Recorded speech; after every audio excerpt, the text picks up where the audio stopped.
Hello, welcome to Solo Strategic Playthroughs, and if this is your first time watching a video on the channel, my name is Jeff, and I am going to be doing a complete playthrough of a board game focused mainly on strategy. And today I am going to be doing Gloomhaven 2nd Edition. Alright, so as you can see, I've got the board laid out for scenario number 1 of Gloomhaven, 2nd Edition. Just to give you a bit of my Gloomhaven cred, years ago I played 1st Edition all the way through, almost entirely solo, with 3 characters like I'm going to be doing now, and probably played about 75 scenarios, so definitely have a good feel for mechanics. This is my first time playing a 2nd edition, and I'm also going to try some of the starting characters that I am not that familiar with. As you can see, I'm going to be playing 3-handed solo. I just find that with Gloomhaven, that 3 is the sweet spot. The game certainly plays well with 2 or 4, but with 3, you really have good interaction between the characters and kind of having abilities play off of each other. You get that to an extent in 2-player. 4-player gets a bit lot to keep track of. The board gets a bit crowded, less room to maneuver. So, like I said, I really like it with 3, but to each their own. If you find it easier to play with 2, by all means. If you want to play solo with 4, might be interesting. So what I'm going to do is just kind of quickly, I'm going to go over my party, the characters I chose, their starting equipment, and then we'll get right into, for scenario 1, the objective, the battle goals that I ended up selecting, as well as the cards that I'm not going to bring. First up in the party, I'm going to be playing the Bruiser, formerly known as the Brute. My Bruiser's name is Yako. I have played the Brute a little bit back with 1st edition, like maybe 4 or 5 scenarios, so really looking forward to getting into this character and learning what it's all about. My personal quest doesn't really matter right now. It doesn't even kick in until after I've leveled. I did go through with the personal quests, and I only selected from those that unlock characters I have not played yet. So continuing as we go through the series, looking forward to trying new characters. For his equipment, the hide armor, since he's going to be my main frontline guy, definitely be taking a lot of damage. The reduction will help. And the boots, specifically, the extra movement is good, but especially for his ability that lets him move through enemies and attack. My second character is a character I've actually never played before, the Quattral Tinkerer. His name is Wacko. And his personal quest is finding the cure, which, again, not even really to worry about right now because that involves going into different regions, and I'm just dealing with the immediate area of Gloomhaven right now. For his equipment, I gave him boots that give him jump, just for a little bit more maneuverability with his ability to lay traps and heal. Want to be able to have him, positioning is pretty important. And I gave him the element potion, not for him, but specifically so that he can generate frost for my next character. And the final character is the Vermling Mindthief, which is the very first character I played when I first tried playing Gloomhaven 1st edition way back when. Played a handful of scenarios back then. Again, didn't get that far into it, looking forward to really experiencing this character.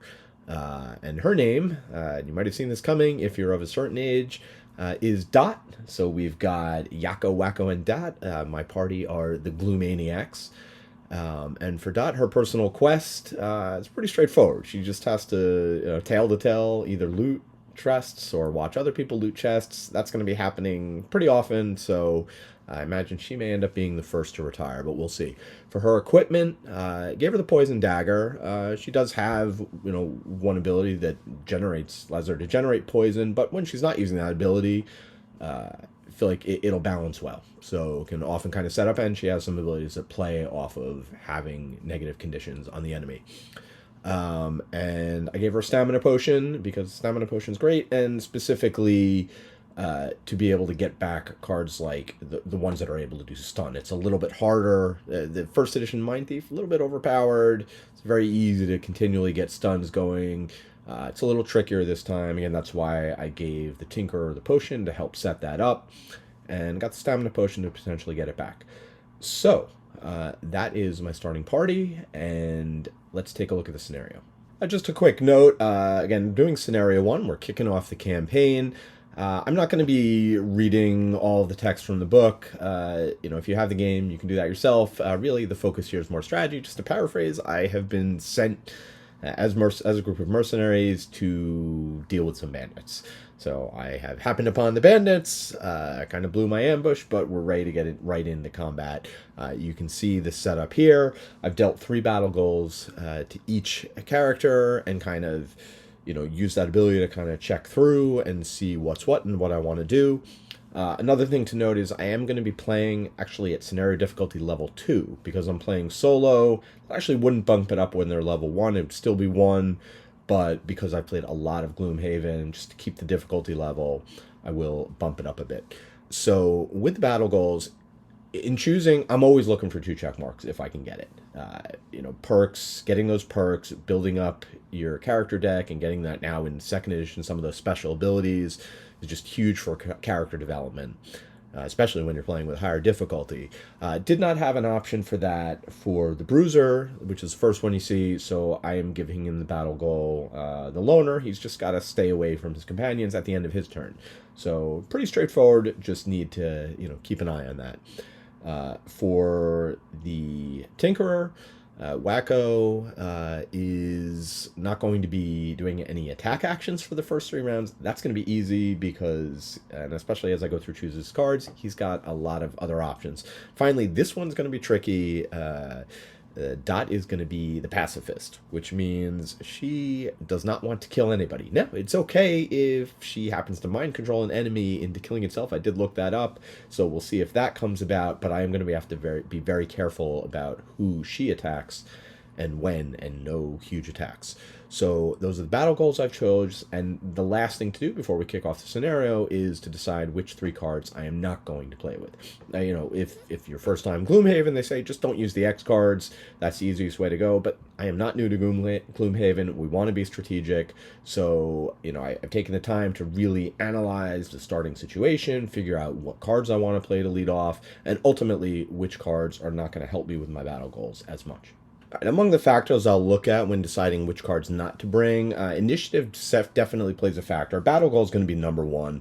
Objective of the scenario, in this case, the objective of the scenario is just kill all the enemies. I can see from the, I'll take a look at how big is the map. Do I need to bring more, natural move 3s, move 4s?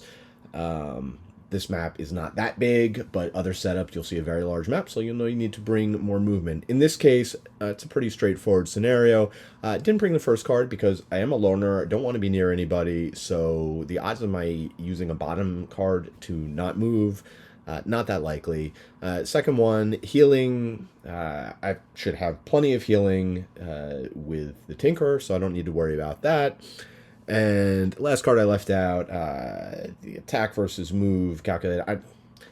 I've got enough to think about, so I'm just going to leave that out for this. So that's it for the Bruiser. For the Tinkerer, I was really focused on the battle goal, the Prepper, and what are those first 3 rounds going to look like, and what cards might I play, and it kind of just flowed down from there. Yeah, not much other to say that. I've got 2 big heals in the deck. I think that's enough. Both the other characters do have one card that allow them to heal a little bit, so didn't feel like I needed the first one there. Again, the second one, that's just more healing that I don't need, and a burn ability I don't plan on using anytime soon. And for the last one, yeah, I already have a few cards that don't provide any movement. In fact, there's a lot of basic movement, so then I just chose those ahead of this one. Choosing the Mindthief's cards not to include was the wildest and actually the easiest, but I am leaving out probably, at least in first edition, what was absolutely her best card, which is the augment that increases damage. Used to do by +2. That was pretty powerful. Now melee attacks are just +1, but I don't want to be dealing that extra damage. I don't want to wound anything and accidentally kill it. So I'm not including that card. And again, with the summons, I like the rats. I have a nice little miniature that, by the way, I 3D printed all the stuff you see here and painted. I have a nice little rat miniature that I'm not going to be using this game because I can't really control them. And if they go off and kill an enemy, then that will ruin the battle goal. So those are the choices I made there. And with that, we are ready to dive right in and get started. I'm going to go ahead and choose my cards for round one, although if I'm being honest, I actually, as part of all of my setup and choosing my battle goals and choosing which cards not to include, I already figured out all the cards I'm going to be playing in round one. So I will show you those and we'll go through them. All right, so we are ready to get started with round one. And at the beginning of each round, I'm just going to quickly show you the cards I've chosen. I'm not going to go into too much detail, but just give you kind of my general thinking. Because I'm playing solo, I am able to take a lot of time to really think about how they're going to interact. But let me get into what I'm thinking with my characters. Especially first round, you have all the cards to choose from. You see the whole room set up. There's a lot that you can kind of plan out and come up with a plan of attack. And you definitely want to be aggressive and try and really get in there, take enemies down or stun them or just do things to really give yourself the upper hand. So that's what I'm going for here. Obviously, interesting that the Mindthief can't kill anybody, and the Tinkerer can't even attack anybody, but there are some other pretty interesting things I can do. I'm going on 16, 18, 20, so hopefully I'll get to go before the enemy and kind of set the board up the way I want before they get to retaliate. I'm looking at the Tinkerer dropping traps and then using these characters to either pull enemies into the trap or mind control them and move them. So we will see how all that goes, and we will go ahead now and see what the enemies are going to be doing. All right, so time to figure out what the monsters are going to be doing, and I am going to be using an app, which even if I weren't recording, would probably do anyway. I just find having to get out all the decks, and then you need the sleeves, and you have to rotate and compare based on level to be the most clunky mechanic in Gloomhaven. So I'm using the Xhaven app, which first time using it, but seems pretty good. It supports Gloomhaven 1st Edition, 2nd Edition, Frosthaven, Jaws of the Lion, you name it. So we're going to give that a try. Another really nice thing you'll see this app does is it, based on your difficulty level, it automatically figures out what the monster's base stats are, and it incorporates that into the card. So rather than flipping a card and saying, okay, it's movement X plus 2, and then you have to go and figure out, okay, who's moving what, much simpler. So I've gone ahead, I've put in the initiative values for my characters, and then I can just go ahead and click the draw button, and we will see what the Bandit Scout's doing. All right, they are going on 69, so nice. I get to go first. All of my characters, and they're going to be moving and attacking. So let's take a look at the board and kind of figure out where things are going to go as the Tinkerer leads off. All right, well, let's kick things off with round one as we've found our way to this bandit encampment, and we've lost the element of surprise, but we are still going to attack them first. So we're going to begin with Wako, the Tinkerer, who is going to throw down a gas canister right here, 4 damage and Muddle Trap. And then he is going to activate his other ability, which is going to give Shield 1 to himself and his allies. And because it says grant, it takes effect now, and they've got Shield 1 for the rest of the round, even if they move away. There's other abilities that only apply when they're adjacent, but in this case, he's granting it, so they're going to hold on to those abilities. That's in the FAQ. I definitely recommend, once you played a few games, it's okay if you get stuff wrong, but it's definitely good once you have a feel for the game to kind of go through. Take a read through the FAQ. There's a lot of helpful stuff in there. All right, so that pretty simple, straightforward turn. Next up, the Bruiser. Actually, one other thing that I'm going to do before I get to the Bruiser, just finishing up the Tinkerer's turn, is I am going to go ahead and use my Element Potion to infuse Frost. That is going to that is going to allow Dot to do a stun on her turn. So that is used up. But let's get into it with the Bruiser now. First, he's going to use his ability to pull this guy into the gas trap, which is going to do 4 damage and muddle him. And so you can see right here, as I'll drop in. Actually, you will not be able to see, so I will just put the muddle like that. You can actually have it standing up so that it's easier for you to see, but for the camera standpoint, we'll do it that way. That he's going to get Retaliate 2 for the rest of the round, and then I'll go ahead and move 1, 2, 3 over here, and we will push this elite into the trap. And because this is scenario level 2, that is a 4 damage trap, so the elite is down to 5, and that's off to a pretty good start, and we're ready to move on to Dot. Alright, so now it's actually not a stun. I was remembering it's just an extra damage, but what she is going to do is use the Submissive Affliction to force this guy to move into the trap. He's going to take 3, and then she will use that to do 2 more damage. So he is down to 1, and Dot will gain an XP for that. And now, interestingly, so she does have the Scurry ability, which I really just put there for the 20. I could attack this guy, but I don't want to accidentally kill him. So I think I'm probably just going to use the movement. Nobody's going to be targeting her, but we might as well get her a little closer to the action. So we'll move 2 up here, and that's going to do it for me. And now it is going to be time for the monsters to go. Alright, so you can see here that the elites are going to move 2 and attack for 5, and then the regulars are going to move 2 and attack for 4. And again, as you can see, it's already calculated for me. So let's go ahead and start with the elites, which is going to be this guy is number 1, so he will move into position. He will attack for a base of 4. Plus 1 is 5. Ouch. Now remember, Yako does have a shield that he was granted before.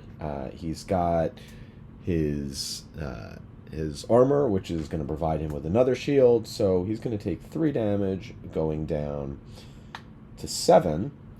And very importantly, he gets to retaliate for 2, which is going to do 2 damage to the elite, and it is going to give him an XP. So, not bad, but we're going to be taking more damage, 1 step at a time. This guy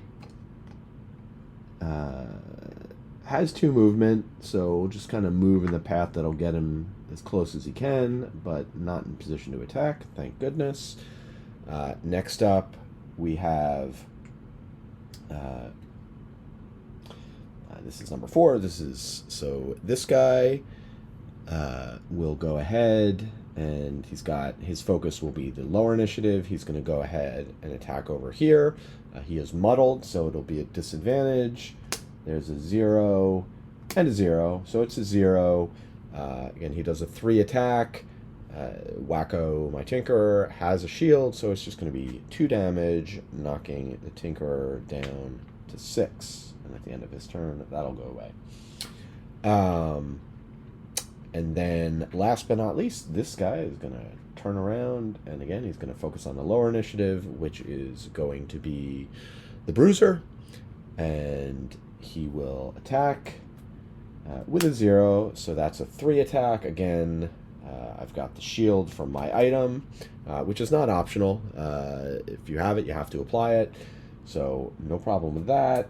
I do take 2, knocking me down to 5, but Retaliate 2 is going to kill this guy, knock him out of there, that was why I was kind of, again, a lot of planning ahead. When you're controlling all the characters, I knew I was going to be able to do 4 trap damage. I knew by having the Tinkerer infuse Frost and then being able to use that Frost to do 2 more damage, that would get him down to 1, and then the Retaliate would finish the job. Alright, so here's where things stand after round 1. We've taken a bit of damage, but we've doled out quite a bit as well. So now I am going to go ahead and figuring out what cards I want to play for round 2. Alright, round 2. I want to try and have everyone go early, continue to press the attack, maybe with a little luck, take out this guy who's a bit wounded. That's the elite that I already knocked down to 3. So, again, still have the restriction that he cannot attack, and she doesn't want to kill anybody, but my intention is to have Dot go after the undamaged elite, start to get that going, to have Yako, with a little bit of luck, take out the elite in front of him. And I've also got a stun queued up. Again, non-attack, so let's queue up a stun and see how things go once we draw the monster ability. Speaking of which, let's do that. Okay, let's see what's in store for the enemies as we will go ahead and draw. And it is going to be rapid bolts. They are going last, so double range attack. So definitely going to want to take one out with a stun, but let's kick things off with the Mindthief Dot and see what she's going to do. Alright, so she is going to be doing a Frigid Apparition and a Psychic Blades.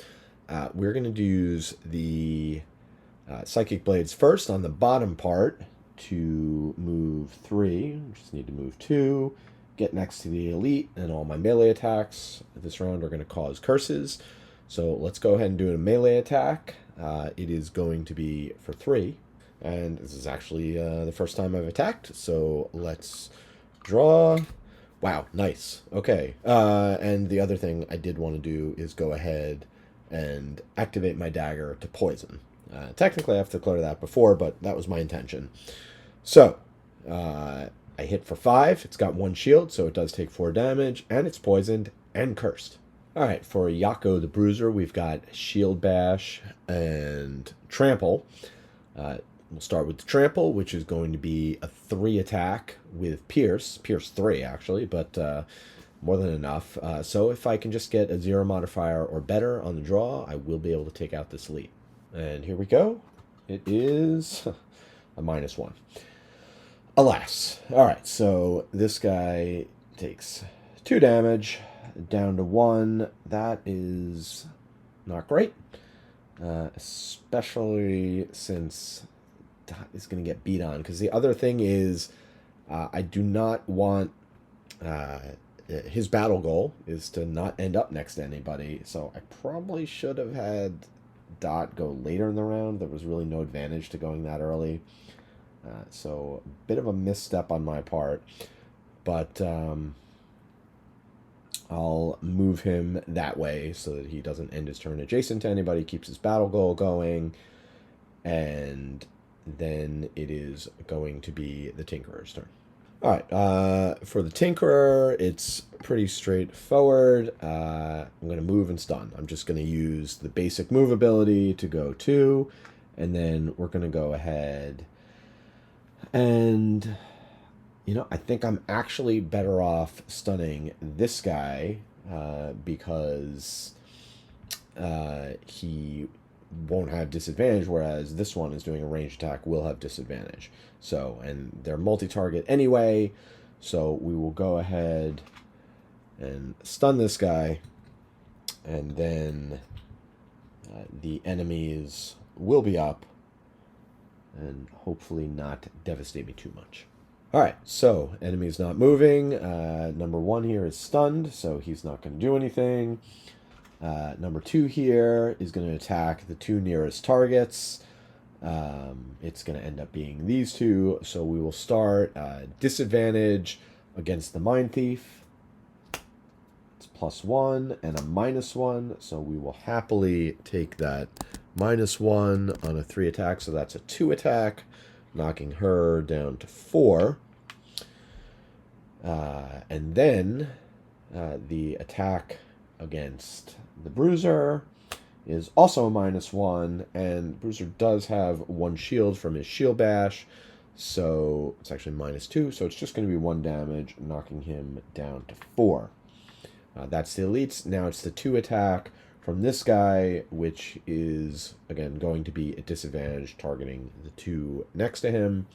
The first one we'll do against the Bruiser is a 0, -1 from the shield bash, so that's a -1 from 2, so that is 1 damage. Bruiser's down to 3. A little bit of damage was inevitable. Here's the attack against the Tinkerer, a +1, and there's the curse. Would have rather seen that maybe on one of the tougher attacks, but that's okay. At least Wako doesn't take any damage. That is the end of round 2. All right, let's take a look at the setup for round 3. 1 more round of not attacking, so this time good opportunity to heal. Also, maybe limit the enemy's mobility. They already did 1 ranged attack. I think they have 1 more in the deck. Speaking of which, with the enemies, if you're truly playing like strategic, you might want to look through the enemy deck, having a good idea of what they're doing. I think it's fun to have a little bit of surprise. So I actually haven't done that, but to my recollection, there are at least 2 ranged attacks for the scouts. But odds are good it might be doing melee, in which case I may be able to prevent that guy from attacking. I've teed myself up by generating Frost last turn, so I'm in a good position to stun that elite. I'm going to go nice and quick. Also deal some damage, get some money.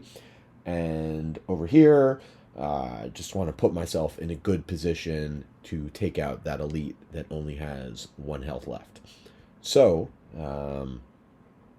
I'm on 8, 10, and 12, but let's see when the Bandit Scouts are going to be going as we draw, and they are on a 53, nothing special. So I think this is going to work out really well for me as we get set up, starting with the Mind Thief. All right, so first up, Dot is going to do a little pilfering against this bandit, see if she can't pick his pocket. It's a base attack of 2. +1 from the poison, so that's a 3. So as long as I don't draw ×2, I'm in good shape. 3 +0 is still 3, so that's going to be 2 damage to the elite, knocking him down to 3. And did not kill him, so she gains a coin. And then she will use the bottom ability of her other perverse card. We will use up that Frost to stun this guy, and she will also gain an XP for that. And last but not least, she's feeling a little greedy, so she's got 3 movement, which she will use to go over here, and at the end of her turn she will do that. All right, Yako the Recluse is feeling a bit crowded by his siblings, so he is going to go ahead and do a move 3 with a jump. And so he's going to go 1, 2, 3, jump over that guy. That's also going to generate air, which he'll be able to use next turn for a nice pierce attack. And then he's going to go ahead and take a swing and see if he can't finish this guy off. He's got a base 3 attack, so let's see if he can get the job done this time. As he draws, it's a 3 ×2. Yeah, overkill, but we'll take it, as that elite has been slain. So that does it for the Bruiser, and last but not least, we will go ahead, for us at least, we will go ahead and do Wako the Tinkerer. All right, it is Wako's final turn of not being able to attack, so he is going to go ahead. He is going to use one ability to his net shooter to drop a net there and immobilize this guy. And then he is going to use his 3 movement to go here and at the end of the round, or at the end of his turn, he will claim this, but I'll just grab it now. And then he will go ahead and heal his bro from 3 up to 7 for the Bruiser. So that was pretty effective because now the enemies are going to go. This guy can't move, so he has nobody to attack. And this guy is stunned, so he is not going to attack. So that was pretty effective. And at the end of round 3, air goes down, and we will move on to round 4. All right, so the goal and hope here in round 4 is to finish off these last 2 enemies. Finally, my Tinkerer can attack, so Wako has lined up an attack and give himself an attack bonus. The Bruiser is set up to use that air to deliver what is hopefully a crushing blow on the elite. And Dot has no interest in killing anybody. She's a pacifist. I mean, she'll cause plenty of damage, but she doesn't want to land any killing blows. She's actually going to go on 71, though, because she wants to go grab a coin, if that's possible. So, let's see what happens, and let's see what the enemies are doing. Okay, so we will draw, and it's going to be Greed on 35, as the scout is going to attempt to loot. There is no loot, but there will be loot once we kill them. But let's see how it goes. All right, so just a strategy note, and some planning I did. You might have noticed the cards I chose here. Obviously, the first one, doing the big piercing attack using the air, that's my main goal. The spare dagger, not going to be able to use. I'm just going to use it for basic movement. That was my plan all along. But I wanted to have the best initiative possible. So, as it turned out, it worked out pretty well because the enemy's going on 34. If I hadn't played that 27, then I would have had to go after the enemy. But I do get to go first. So we are going to do that basic action. Get away from me, brother. I'm a recluse. And he'll move over there. And he is going to attack.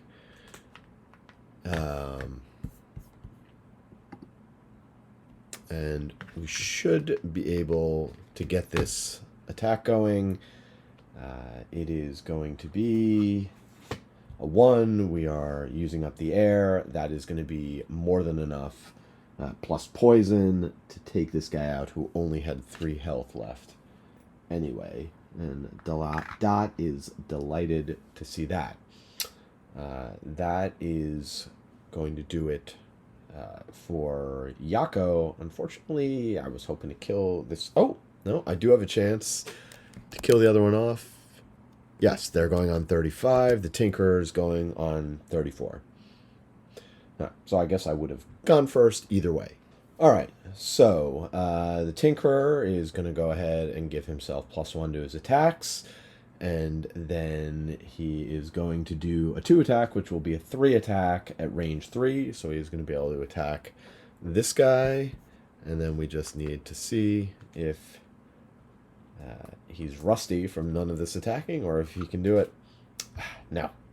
So unfortunately, this guy is not quite dead. He gets knocked down to 1. And then I don't have any movement. That's it for the Tinkerer, and now the enemy will get to go. And let me tell you, Dot is not happy about this, because this guy is going to go 1, 2, 3, 4. Bandit sees gold, can't resist it, and he's going to loot it, which means she is not going to be able to do it. She's a pacifist. She's outraged. She really wants to run up and just kill this guy, but she's not going to. So, but we will resolve out her turn, which is the main thing is she's got a couple points of movement. She can heal herself, and she's not going to attack.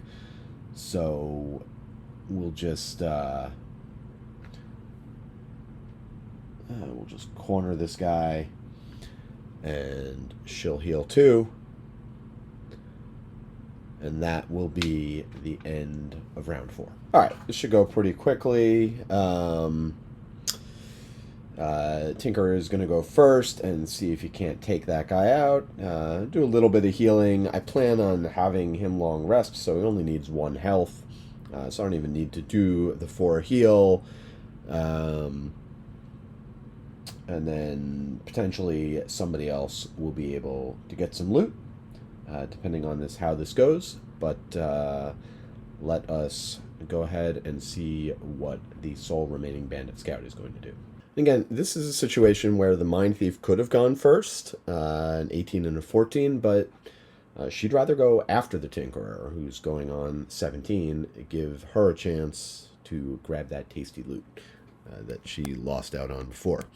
So just another thing to keep in mind, right? Strategically, sometimes you want to go later in the round. As you'll see, perhaps as we get farther on, sometimes you want to go a lot later to give, like when exploring a new room, you might want the enemies to have a chance to go first, to kind of to come towards you and put you in a better position to attack. But before we get to that, let's go ahead and draw the bandit scout. It's going to be going 54, which means we get to go first. I think we're going to be able to take this guy out. All right, going first, Wako is going to fire a toxic bolt right through the bushes, and that is going to be a 0, which is good enough to take him out. Drop a coin. He will then move 2 and heal adjacent allies, so he'll go up to 8. And then it is going to be Dot's turn, and, well, she cannot resist this. She is going to hop on that loot. And that's pretty much all she is going to do. Yeah, as for Yako, there's really not much to do. He could loot and heal himself, but I mean, he might as well use that atop ability, heal himself back to 10. He's going to get there anyway when he takes a long rest, coming up very short. He is going to we'll move him up here for positioning. And that is going to do it for a very simple and short round 5. Round 6 is going to be long rests for these guys, a little bit of setup. I think before I open the door, I may summon the decoy. And then probably actually just have him take a short rest, so he can be up and ready for action the following round. We'll see, though. I am actually getting late here, so that is going to be it for me tonight. But the video is going to keep going for you. All right, so we are back, ready to start round 6. And one of the interesting things that occurred to me in the mere fraction of a second since I spoke to you last is I hadn't even thought about the various masteries. That's something new in Frosthaven and Gloomhaven 2nd Edition, where you've got achievements that you're trying to accomplish with your characters. Just out of curiosity, I went back and looked. Yeah, they're pretty complicated, and certainly this being the first scenario, probably best to just kind of focus on the base game. But definitely, maybe even as soon as next session, I might start trying to work on some of those masteries, and you have to do some interesting and tricky things. But let us get going on round 6. There are no enemies. There will be enemies if I open the door. I do not plan on opening the door. I am going to have 2 of my characters are out of cards. They're going to long rest. And for the Tinkerer, Wako is very simply just going to summon a decoy. So I've got this lovely guy right here, which you cannot see. I guess this is the prototype decoy because I haven't had an opportunity to paint it yet. So that guy will come in there, and we'll go ahead and give Wako his first XP. He gets 3 of them, in fact. And movement-wise, the only other question is, do I want to have him move back, maybe to clear the way for others, because he can summon that first, and then move Yeah, I think so, just to afford me a little bit more flexibility. He'll take a step backwards. So, um, as for the others, they're just going to go ahead and long rest. So really the decision there is what cards am I going to remove from my deck. So for the Bruiser, it's going to be the Leaping Cleave. Um, it's good and all, but I don't feel like I need the push and pull as much as I did in that opening room. And likewise for the Mindthief, there's going to be one more trap I know of that's going to be somewhere, but I have other ways of maybe triggering that. So I feel like, it's always, you never want to lose anything, but you got to choose something. So these are the choices I made for this round. All right, so and technically for the Tinker, I do have to declare that he's going to short rest at the end of his turn. So let's go ahead and do that. Short rest, and he's going to have to randomly lose a card, and we'll see. That is our big move and jump. Sure, that one's not so bad. I'll just let that go and not pay the life. Didn't really need him to long rest. He is at 6. He could use some more health, but he's got other ways of healing, and he didn't use his leaping boots, so he's still got those available. That is going to be it for a very simple round 6, and now we can get ready for what should be a very interesting round 7, as we will be opening the room and not really knowing what we're going to find. Although I bet they're going to be archers, because we haven't seen those yet. All right, so going into a new room for the first time in a scenario is always interesting, because you don't know exactly what you're going to find, what the layout is going to be, what the monsters are going to do. So you kind of want to choose cards that are going to give you a variety of options, what I like to do, and kind of at least have some consideration of what your strategy is going to be. In this case, I'm going to have the Brood open the door. So he's going to go on 27. More importantly, he's going to go before everybody else, because once the Bruiser is done, I've got the Tinker on 80, the Mindthief on 77. I could shuffle it around. I could have the Tinker go first if I wanted to switch that to 72. But I feel like I've chosen some cards, a little bit more ability, a little bit more mobility. I've gone for move 4s. Everyone's at least got the option. Not that I necessarily plan on doing that, but either way, I would like to be able to generate Frost for the Mindthief, so that no doubt there's going to be enemies in there worth stunning on the following round. But also, depending on with the decoys set up, he may be taking some hits, so we'll see how things go. Actually, that being the case, I think I probably should have this guy go first. That way, if there's a tiebreaker between the Mindthief and the decoy, it'll go for the decoy first, because the decoy will be on basically 72.5. So those are the decisions I've made, and all that's left now to do is to send the Bruiser in and see what we find. All right, so with the Bruiser, has used 2 points of movement to open the door, and this is not a pretty sight, as there are 3 scouts and 3 archers waiting in this clearing, ready to wreak some havoc.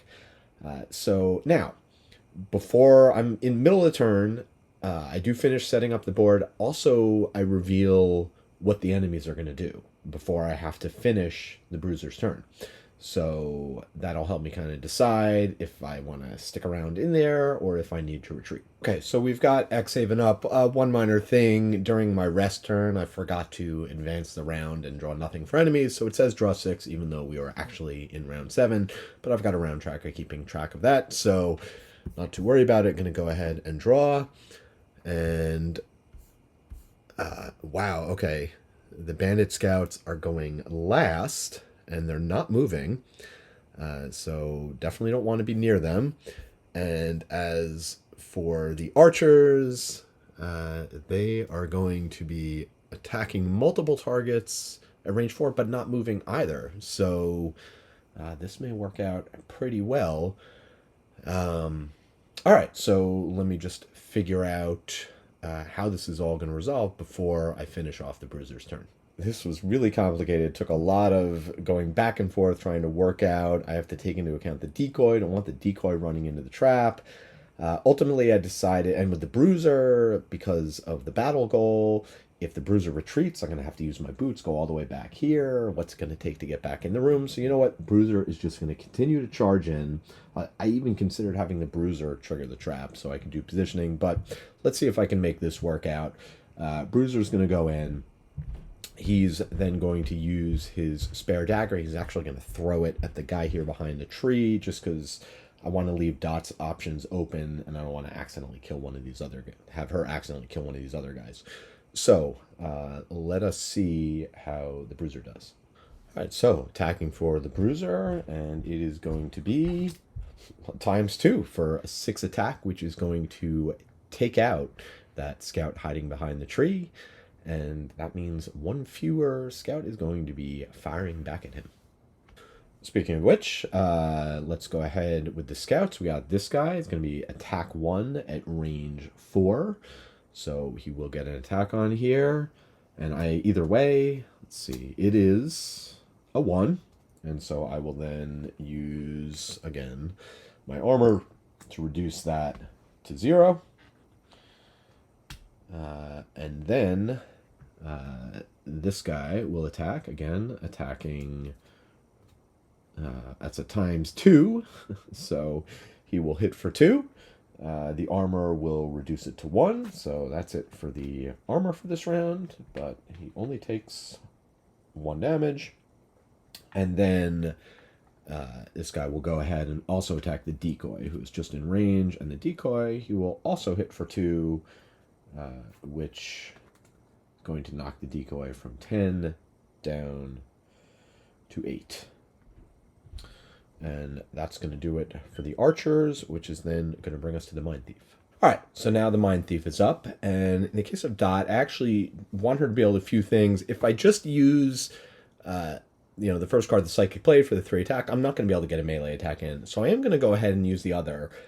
I am going to burn it for the bottom effect, even though I'm not going to get full benefit. But I am going to get to move 3 or 4, but I'll just move 3 up to here. Not going to be able to attack, so I just got to let that go. But then I will go ahead and generate, well, technically at the end of her turn, but I'll just do the Frost now. And I do gain 2 XP for that, so just don't get the attack in. Now I can go ahead and do the Psychic Blade, targeting 1 space further out, so I can target this guy. That is going to be a base 3 attack, and let's see what the modifier is. And, all right, a +1 for 4 total damage. All right, and she'll gain an XP for that as well. And I went ahead, I shuffled the curse in the deck. Even though we drew the ×2, don't reshuffle till the end of the round. So that curse is out there. Now, she does have movement. I could move him into the trap. That would kill him. That would kill her battle goal. So what I'm going to do instead is I'm going to have him move 1 space this way. So he won't be able to attack anybody. And...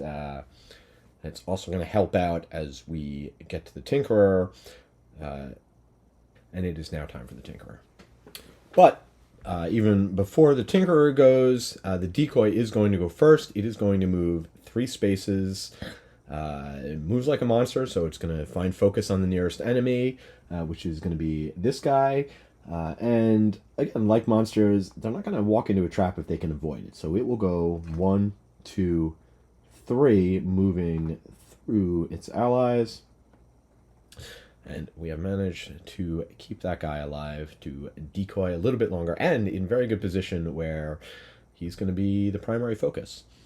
Yeah, so now I can go ahead and do the Tinkerer. So for the Tinkerer, I am going to go ahead and use his boots now to give him jump, because...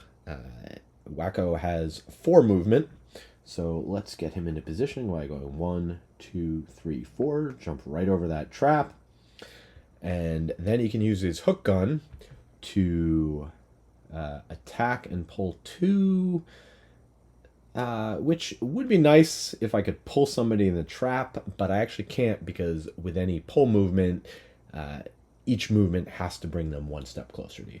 So I'm just going to shoot the guy 2 spaces away, nowhere to pull him to, but let's go ahead and see it's a base of 2, and plus 0 is 2. And just to be clear, I was targeting this archer, so that archer goes from 6 down to 4. That does it for the heroes. Now it is time for the monsters, or I should say mercenaries. Now it's time for the monsters, and that scout is in a position. He's got 2 targets right next to him. He's going to attack the decoy because the decoy has the lower initiative. This is going to be a base attack of 5 with poison. Now would be a good time for that curse or the automatic miss. No, it's a -1, so the decoy will get hit for 4, knocking him down to 4. He will be poisoned, or it. But that is why the decoy is out there, to draw some attention. That is going to do it for this round, so let us get set up as we move into round 8. All right, so going into round 8, again, I just want to keep going early so I have an idea and some control. I've got the brute going on 18, going to be able to pull an enemy into a trap and take him out, and then kind of wade in deeper to maybe take some retaliate damage. We'll see how things go. The Tinkerer and the Mindthief are going to both go on 20, and for both of them, since I prepared the Frost last turn, I've queued up stuns, so I should be able to take a few enemies out of commission, at least for attacking this round, and then be able to do some more cleanup next round. So let's go ahead and see what the enemies are going to do. And we have, setting a trap, as the archer will go first. This could cause some difficulty and mess up my plans. We'll have to see. And then, greed for the bandit scouts. Dot is already fuming. All right, so we will go ahead and figure out how the bandit archers are going to be wreaking havoc on all my plans. All right, so this is going to be annoying. We're going to start with this archer, who is going to attack the decoy. Doesn't need to move, and it is just going to be a strength 1 attack at disadvantage. It will be a 2 because of the poison, and that's going to be a miss. So, that's unfortunate though. Decoy doesn't take any, they are going to get shuffled, but decoy doesn't take any damage from that attack, and then that archer is going to place a trap in a hex adjacent to itself, closest to an enemy. I think this might be ambiguous, but I'm not going to have them, so maybe I could go either place, but I'm not going to have them be completely stupid. I will put it here. That's closer to where enemies could actually get, as opposed to this, which is also 2. This is also 2. So then the next archer in the back is going to attack, again attacking the decoy for a 2 and a 0, so that's just 2, knocking the decoy down to 2 health, and then he will drop down a trap over here, also very annoying because that's where I was planning on going. But now we'll just have to kind of figure out how we might modify our plans, as the brute is going to be going next. All right, so first things first, I do want to clear this trap out. So the brute is going to head and use his pull 2 to yank this guy closer into the trap. He was at 3 health, now he's at 0, as the trap deals 4 damage and kills him. And we will drop some loot there. And now the brute needs to, he feels way too crowded, needs to get away from all of his allies. He does have a 3 with jump, so he is going to leap up and over this tree, moving 3 spaces, not onto the door, but onto this loot, so that he can get to it before the bandit does. So Yako picks up his first loot, and at the end of his turn, he will generate air. All right, so the first thing that Dot is going to do is she's going to scurry to move 3 and attack. So 1, 2, 3. And I will go ahead and use the poison dagger. So we'll be putting poison on that enemy and attacking for 2. And that attack is going to be -1, so just 1, but knock this guy down to 6, and we will throw poison on him. And all things being equal, I'd rather stun one of the archers than one of these guys who's not really going to do anything. But I've got the stun. I want to gain the XP, so I will spend that. That'll bring me up to 6 XP for Dot. We'll throw a stun on this guy. Not that it much really matters. And then she does get to move 3, so just move 2. And I had already taken that. There was a coin there, and she will grab that. And then it is the Tinkerer's turn. So I had chosen these cards with the intention of just using the basic action on the poison card and then stunning somebody, probably the elite. But since they're just on the lookout for money and not attacking this turn, I'm not really worried about that. The archers have already gone. So what I'm going to do is I'm going to flip it around. I'm actually going to, first things first, I'm going to do the poison bolt, targeting this guy right here. And see if we get lucky, I might actually be able to kill him. But at a minimum, I'll be able to poison him. And Wako's attack is going to be a 2 plus -1 is 1. So just 1 damage. It would have been nice if I had actually managed to kill him, because then I could have looted right away. But c'est la vie. That will at least put me in a position to probably more easily kill it next round. All right, just looking ahead to next turn, I do want to put myself in a little bit better position, so I'm going to use that move 1 to move up here. That's going to be it for the Tinkerer, as those are done. And now this guy's stunned, so he's not going to do anything. And this guy's looking for loot, can't find any. Since he's not attacking, he will move towards the closest focus to be in melee range, which he already is. So that's it. We are done with the round, and I can start preparing for the next one. All right, so round 9. I'm going to be going very fast this round, 14, 15, 16. I'm not in a great position in terms, the enemies are spread out, so I can't really use my multi-attack abilities too well. I could use the multi-attack ability for the Brute. I thought about it, moving between these two, but I think it's probably better off. I've got the air, so let's take advantage of that, try and do as much damage to the elite as we can. We'll take some damage back, but everyone's in pretty good shape right now, so I'm not too worried about that. And this poor scout over here is about to find himself in a very unpleasant situation. So without further ado, let's see what the enemies are going to do, and then likely kicking things off with Dot. Okay, so enemies are up, and we have definitely going after me. The archers are going to be firing at range 3, close in. I don't think they're going to need to move, and nothing special. Which means the scouts are going to be moving and attacking. Well, at least one of them is going to be moving and attacking. The other one might not survive the move, but let's get into it. All right, so again, with Dot, really scaling things back with her not wanting to kill anything. She's going to get some more money. She's going to pilfer. The other card I'm just going to use for movement. It's got that clause about you can't use movement with that turn, but that's after you resolve the first ability. So, and I'm not playing the card as that, I'm just using it as a basic. So I'm just going to move 2, and then because I do still have this augment in play, again, that stays until you play another augment or until you take a rest and have to reshuffle. So in this case, she is going to go ahead and attack this guy over here who is poisoned. It's a base attack of 2, plus the poison is 3, so once again, we will hope to not get a ×2. And the draw is a +1. Great. So that's going to be 4 damage, knocking it down to 2, and did not kill him, so let us claim yet another coin. And that is going to be it for her, and next up will be Yako. Alright, so Yako is going to be doing a skewer, and I will consume the air to maximize that. So it's going to be a base 4 attack with Pierce 1. And so let us draw. It's a 0, so it's just 4 damage to the elite, but no shields. So knocking it down to 5. And then Yako does have movement and a shield. So might as well move him next to this guy, box in the archer,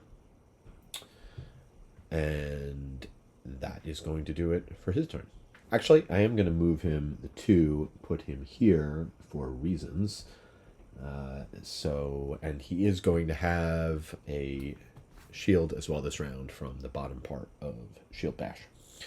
All right, so let's get things set up for the Tinkerer.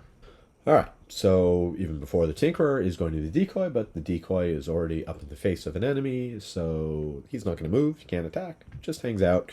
But Wako is feeling rather devious as he is going to drop a trap right here, completely boxing in this guy who also did take damage, and I forgot to mark it. So, so he is boxed in. Actually, he should be down at 3 from the damage he took from Dot.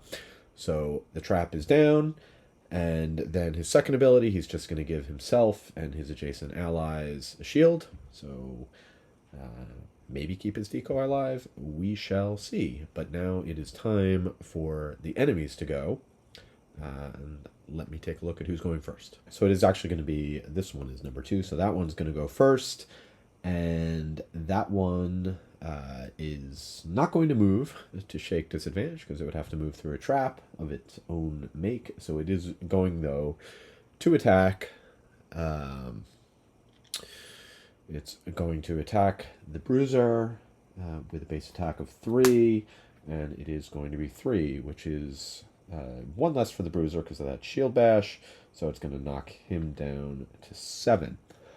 Now the other one is going to move back so that it can attack without disadvantage. It is focused on the decoy, so moving back there, attacking the decoy.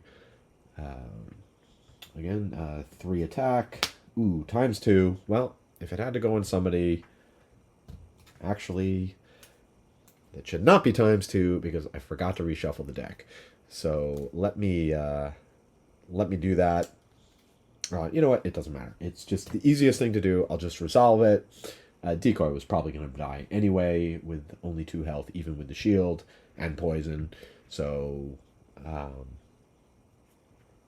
we'll just keep it as is. It actually works to my disadvantage because the automatic fail isn't there. It's fine. When you make a mistake like that, just keep going. Shuffle it next time. And actually, what I usually like to do sometimes to remember is you put this right here, and then you will not forget to reshuffle.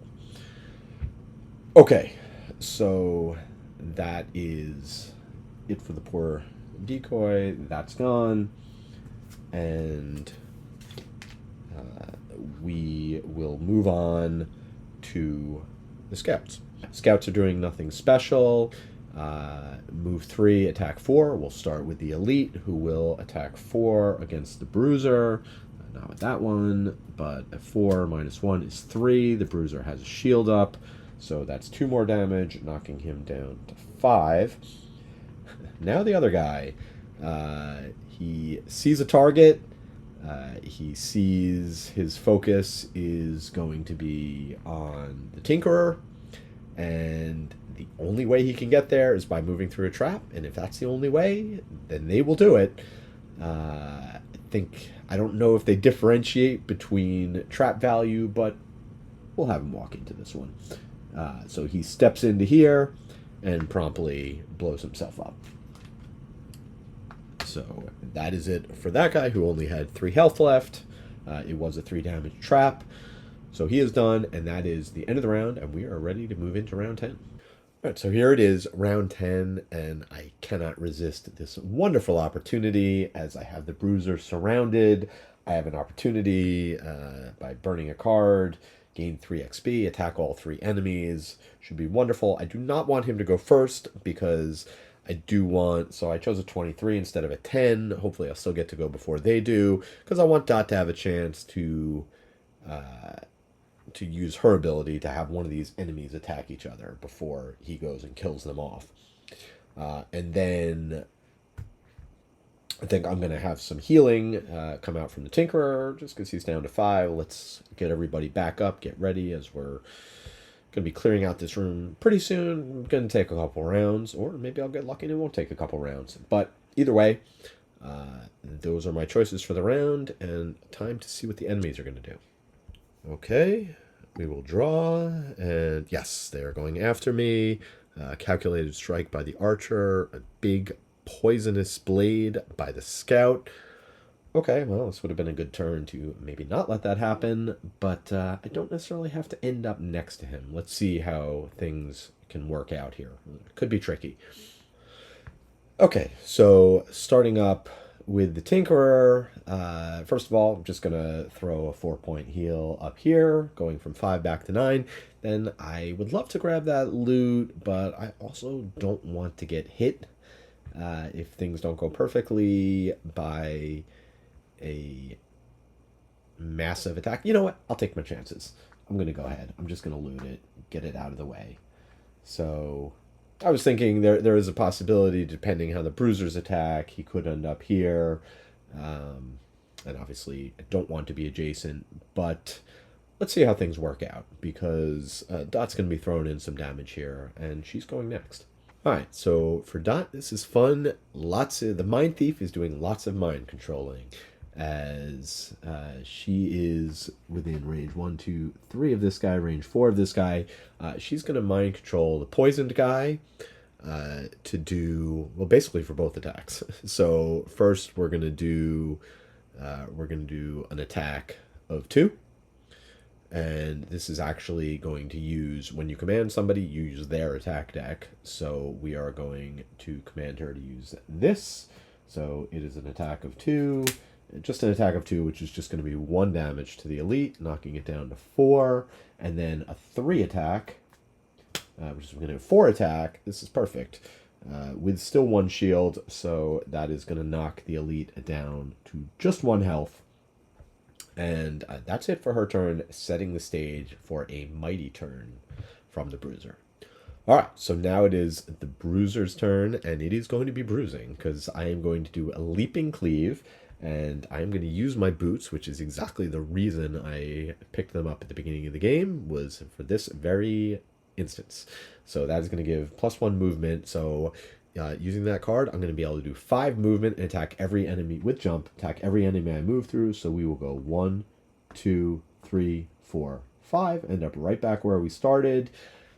So it's going to be 1, 2, 3 attack. We will go in order as we flip down to take a look at the Bruiser's board. And the first attack against the Archer is going to be a -1. So instead of a 3, that's just going to be a 2, but 2 damage, good enough. That's a start. Now a 3 attack +1 for the poison, so that's a 4 attack against the other Archer, which is good enough to kill it. So that Archer's gone, dropping some loot. And then it is going to be an attack against this guy. And actually, technically, you know, I do each attack as I'm moving. I'm not even sure. I'm going to end up here anyway. So go ahead and do that attack, which is going to be a +1. So more than enough, as he was already down to 1 health. So we have taken out the elite. And we are not done yet, because that was just 1 card. And I still have the top action of his other card, which also I attack 3 people, so we're going to get 3 XP, putting us up to 7. And I'm going to get an 8th XP as I attack this guy who has taken damage. I considered maybe doing that first, but then I would have killed this guy and gotten less XP out of it. So I will go ahead and just do the attack for 2. It's a -2, so doesn't even hit, but at least I get the XP. But that Archer is not in good shape. I can say that much for sure. That is going to be end of all my stuff. Let's see what the Archer is going to do. Completely cornered in now. So the Archer is going to attack the Bruiser, and it's going to be at disadvantage. +1 or a 0. It is the 0. Still 3 damage, so knocking him down to 6. And that is going to do it for this round. All right, so not much going on here. I'm actually going to have these two rest, even with an enemy on the board. He was muddled by the last attack from the Bruiser last turn, and I got some big heals coming in, so I'm not too worried about that. It's pretty much going to be a dead turn all around, other than the heal, because I can't move up here to loot, because if I do, then after his long rest, he will be adjacent to somebody and fail his battle call. So, no problem, but let's go ahead and let's see what the enemy is going to do. All right, so shoot foot. Oh, that's annoying. It's going to prevent the Bruiser from moving, which is really annoying because, well, maybe the Bruiser can do the looting. We'll see how things work out next turn. But that's going to be on 29, so first up will be the Tinkerer. Yeah, it's pretty annoying on multiple levels, but things don't always go the way you want or planned. I had all sorts of reasons for keeping the enemy around. I was actually going to try and work on one of the Bruiser's achievements. We'll have to see how things go. But for now, I'm just going to heal him back up to 10, and then I'll just move him one space closer. Actually, he's got movement of 3. I might as well put him over here. No, let's leave ourselves some options. We'll keep him over there. So that is going to be it for him. And then the archer is going to go. And in that case, he is going to attack with disadvantage against the Bruiser. I would have loved to have him target somebody else, but that wasn't really possible. It's just going to be a 1 attack and a -2. So it doesn't even do any damage, but it does immobilize poor Yako, which is going to have him... Oh, it's actually not bad at all because it will wear off at the end of his turn, so he will be able to get to take his turn as normal. And that actually means I'm not going to move. I'm going to leave him over there because I can still do what it is that I wanted to do. All right. That's it. I just need to resolve the long rest, which means deciding which cards I want to remove and replenishing my items. All right, so as we go into round 11, just quickly, these are the cards that I am removing. My biggest consideration at this point is they don't generate any XP. And as I've got plenty of cards left, heading into the last room next turn, really want to gear up and just start throwing out my best cards because might as well use them, grab the XP. We've now reached that point. So those are the ones I am losing. All right, for this round, yeah, the Bruiser is going to take out this guy almost certainly. Dot is just using up some cards to get in a position, do some looting. I want her to go later in the round, so 71 and 79. And then I am going to go ahead and have him long rest so he can get his boots back and also back up to full health before we take on the final room. So we do need to check the enemy. Okay. So the archer is going on 44 with a calculated strike, but it is our hope that the archer will not get to go as we jump right in with the Bruiser who's going on 10. All right, so you can see here, just looking at the Bruiser's character sheet down at the bottom, I've got this objective to kill an enemy that I pushed or pulled. I have to do it 3 times, so let's notch one of those off right now. So first, the Bruiser is going to use Provoking Roar, which allows him to move and then pull. He's going to use the bottom part, so he's going to move down over here. And then he is going to pull this poor archer into his own trap that he put down, doing 3 damage to him, knocking him down to 1. And then he will use the top half of his other card to do a 3 attack. And we'll clear these out of the way. And I already know he burned through his -2, so as long as I don't roll a miss, we should be good to go. A +2, so that is massive overkill, as we have taken him out And we can check off. I have to do that 3 times, so 2 more times before I can have that complete. We will go ahead and loot. He's not adjacent to anybody, so we've done all that well.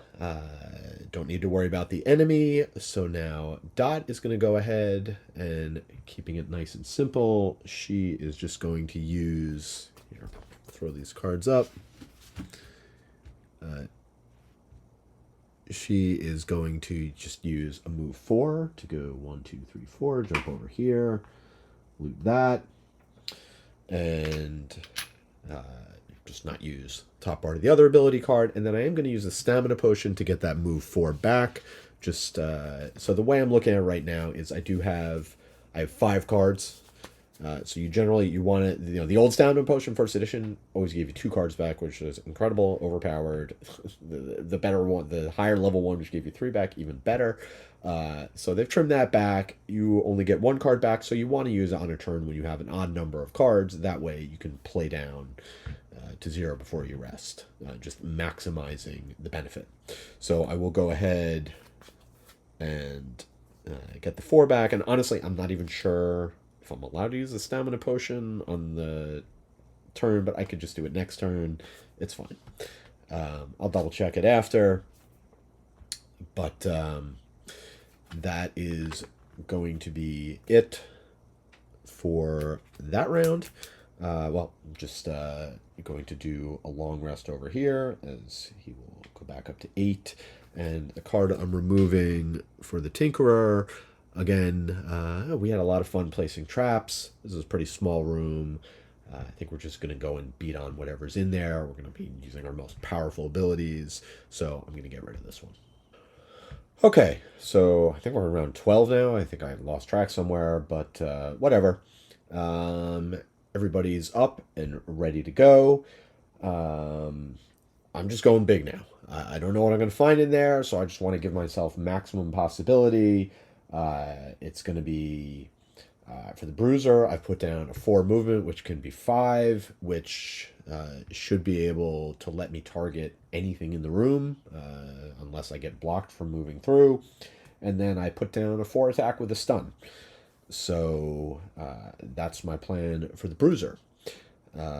For the Tinkerer, again, move 4 to give myself maximum movement, and then I've got a ranged attack, which can hit 3 people.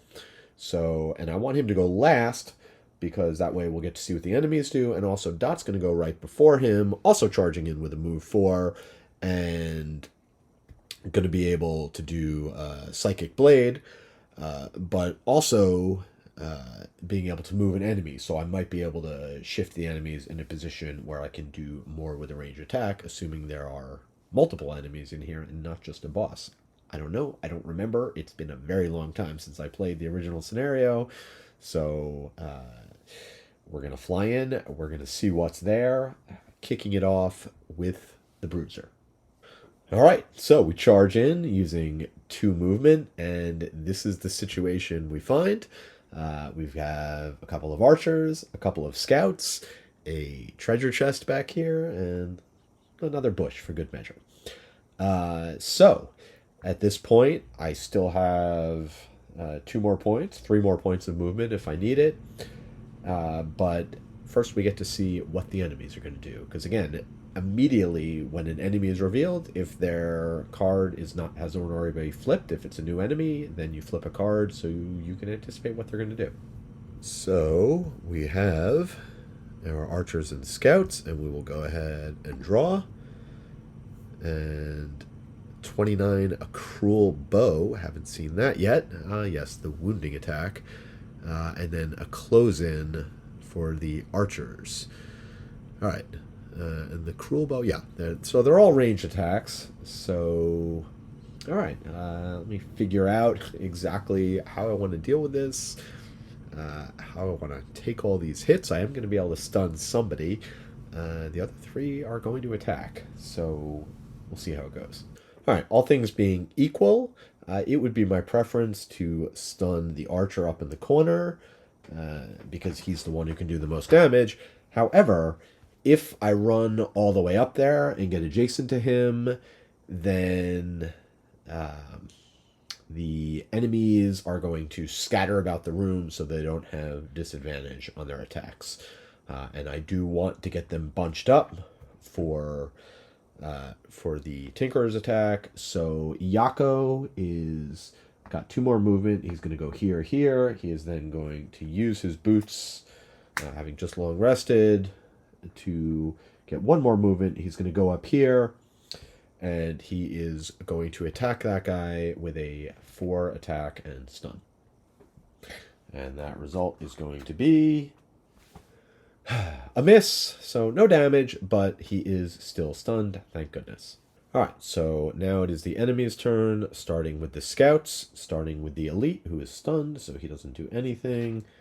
The other guy is going to do a ranged attack, and that is going to be an attack 3 with the modifier and a wound. So that is going to bump up to a 4. I will, of course, use my shield to knock it back down to a 3. So Yako down to a 7. He takes a wound, so he is bleeding. And he's going to get hammered again, as it is time to move on to the elite archer, this guy who will attack for 4. Not having good luck here. Okay, that's 5, which I could reduce.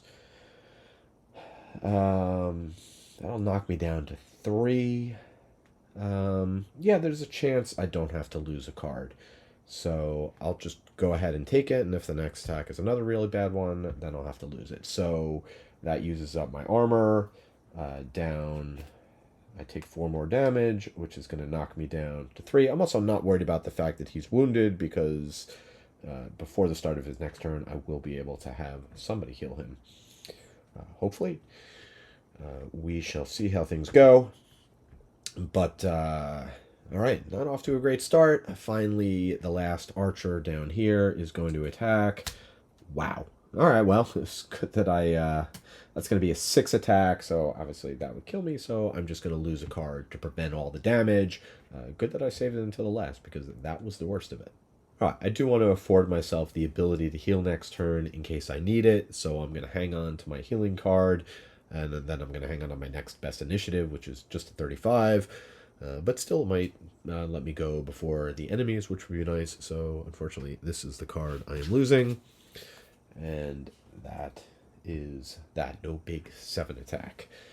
Alright, the good news is the enemies are done. Yako is in pain, but still alive, but more importantly, now the reinforcements can arrive.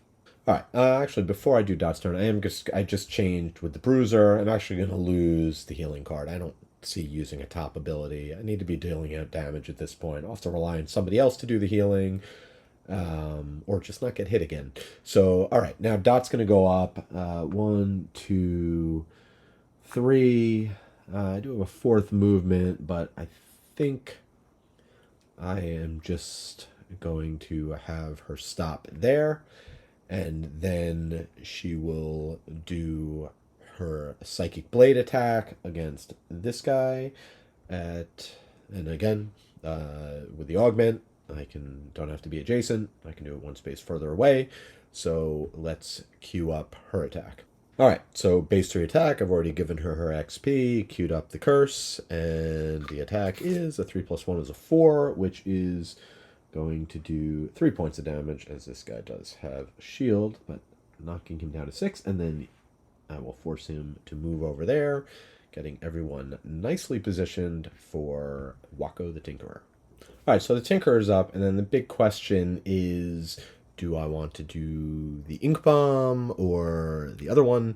Actually, the most important thing here for me, I think, all things being equal, I'd prefer the Muddle effect, just because of how much damage they're dealing out. But if I want to get set up for next turn, looking through my deck, I only have move 2, so I need to maximize my opportunity to move into here, which means I am going to use the Ink Bomb to move 4. 1, 2, 3, 4. So the other attack, which is the Net Shooter, which will then lock them in place. And we will go ahead, we will start with this guy.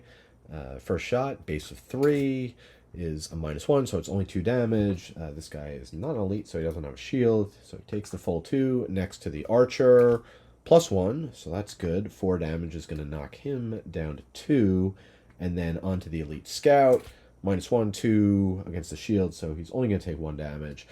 And all of them are immobilized, so I'll just I'll remember that. Here, we'll just put an immobilize here to kind of remind me. All right, so that is going to be it for the round. So time to get ready for the next one, and hopefully I can go have all my people go before them and start clearing up the board. All right, so my plan for this round is a blitz. I'm gonna have Wacko come in and light up his flamethrower, as I've got these 3 guys nicely positioned. Let's get a not a stun, but a disarm on the bandit up here. Also can make an enemy attack one of their own, and then I've only got 2 cards left, so but potentially a double attack depending on how things line up. He'll be going last among these 3. I guess the only other question I have to decide is, do I want her to go before? Yeah, I think I want her to go first. So, okay, everybody's set up. Let's check the enemies. All right, so for this round, Scout is going to get to go before the Bruiser with another Cruel Bow. Must have been a reshuffle in there, which it does automatically for you. And the Twin Bolts for the Archer. Okay, well, definitely good that I'm disarming one of them. All right, but we do get to lead things off with Dot, the Mindthief. So let's see what she's got in store for us. All right, first up, Dot is going to do a 4 attack and generate Frost on the guy up here. And then she'll have this elite attack this elite.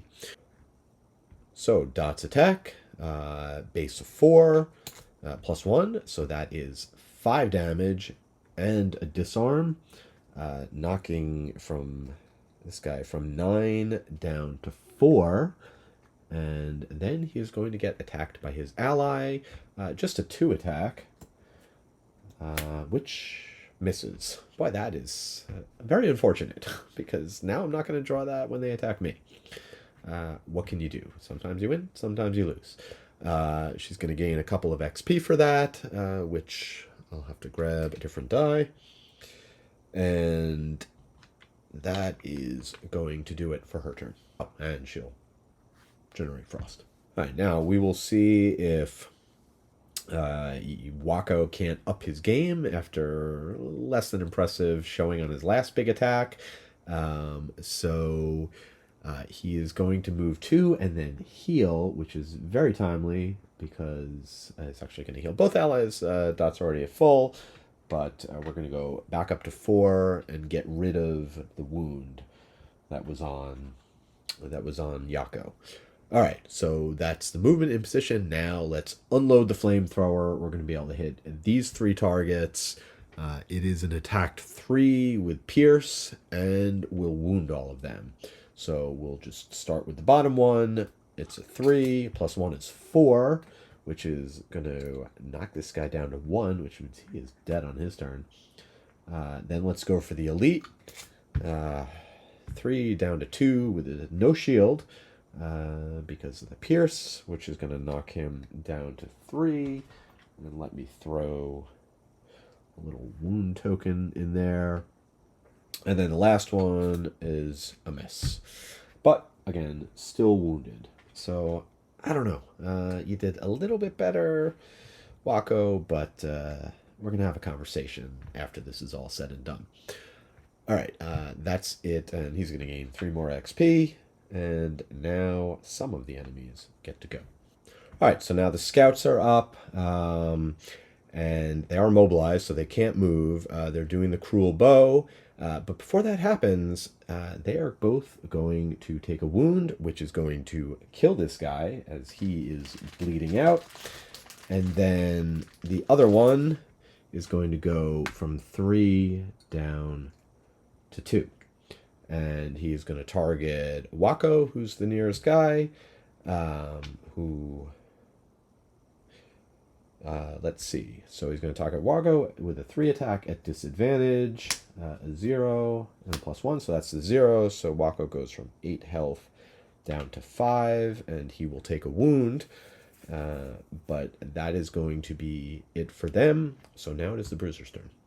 All right, so Yako in a good position here, no longer bleeding, is just going to do the move 3 and jump, but he's just going to move 1 right over here, and it will generate air at the end of the turn, which is important because he's now going to use his other ability. He does not have that air yet, but we'll go ahead. It's just going to be a straight up 3 attack. It is going to hit both of them, so let's just clear these out of the way. The first attack is a 0, so that is just going to do a straight up 3 damage to the first guy, but that is good enough because he's got 2 health. Yeah, he's got a shield, but that, with having taken the bleed damage, is enough to kill him. So he is out. And now the other guy, the other archer, is at 2, so the attack against him is going to be a -1, which is only a 2, but that is enough to kill him as well. Well, that is very satisfying. We have definitely gotten some payback. So that is going to do it for his turn. And finally, we have the elite archer who was disarmed. So that's it for his turn. And we can get ready for what I think might be the final turn. Or I might want to slow play things a little bit just to maximize my XP and loot. Actually, just one other thing. I hadn't realized I had run out of cards for the Bruiser, so I'm just going to do a short rest and lose one of these. And it is going to be a card that doesn't give me a lot of XP, so that is the perfect choice. All right, now I can prepare for the next round. I have to say, it is very tempting for Dot to just swipe all of this loot with her loot too, but I'm going to spread the wealth a bit. She's going to be going on 8 and just looking to do some more pilfering, because that's always fun. And then the looting will be done by... the Tinkerer. Wako will go last, and hopefully with an attack 7, as long as we don't get a miss, then Yako will be able to finish off the enemy. I figure we'll just finish it all this round. I could milk it a little bit more, but it's been a long game. Let's get it done. All right, here we go. We will draw. And the archer is going to get to go. That is kind of annoying, but it is what it is. So first up, Dot is going to get a little bit closer and be prepared to do some looting. That'll happen. She'll pick that up at the end of her turn. I guess she can actually loot the treasure chest. She'll take the coin. And then she will go ahead and do an attack 2. And once again, hopefully don't get a double. A little risky. Not that risky. It's a 0. So that is going to be 2 damage. Did not kill them. So she gets to pick their pocket for yet another coin. And that is going to do it for Dot. And now the archer gets to go. This dust measure, this is going to cost me a coin, and I'm not happy about that. But she is the archer is going to target Dot. Has 4 movement, so 1, 2, 3, 4. So that not adjacent, and then we'll go ahead and do that attack, which is just 2, no big deal. Okay, and so that's it for her, and now we will go ahead and do the Bruiser. All right, for the Bruiser, I've got a 7 attack and a 7 movement queued up. My plan had been to run all the way over here and pick up this coin, kill her first. I can't do that, so I'll use the 7 movement to go here, which is going to at least let him get that. And then the 7 attack, which is good to go, is going to kill the last monster on the board. That triggers the end of the scenario, but we do get to play out the round, which means I am going to get to take one final, very important turn with the Tinkerer. All right, so, and Wako is first going to... Oh, I should also mention that Yako did gain 4 more XP, up to 15, from using those, burning those 2 cards. Wako's going to burn 2 cards as well, also for 4 XP, getting him up to 12. And so what he's going to do is he's going to play his field thing. He doesn't even matter. Then he's going to do a loot 2, which is going to loot everything left on the board, except for that 1 coin that I missed. So we will get to loot the treasure chest and see what that is. And just for housekeeping, they were both wounded, so they did take a damage at the start of their turns. Not that it much matters. Yeah, Dot is not happy about this. Why is she sharing? The treasure chest is gain a check mark, which Yako will happily do, and she will be a little bit sore that she did not. But that has brought us to the end of the scenario, so I'm just going to tally up everyone's XP and gold gains. All right, so the reward for the end of this scenario, collected my bounty. Each character gets 10 gold. I got some reputation, which next session will show you the campaign sheet. And just editing everything up, you can see the Bruiser's got 1 check mark, part of a mastery complete, and 23 XP and 22 gold. Wako has 21 XP and 19 gold, but did get 3 check marks, so he'll be choosing a perk, and I'll do that off camera and have it ready for the next session. And finally, Dot, only 17 XP, but 34 gold. She cleaned up. Could have gotten even more if she had gotten really greedy at the end, but can't complain, and she got the 2 check marks as everybody completed their battle calls. All right, so, and that does it for Scenario 1 of Gloomhaven 2nd Edition. If you made it this far, if you enjoyed the video, please give me a like, throw a comment in if you caught anything I did wrong, or just any thoughts, and subscribe if you want to see when the next video is coming out. I definitely plan on continuing the series, looking forward to it. But until next time, thanks for watching.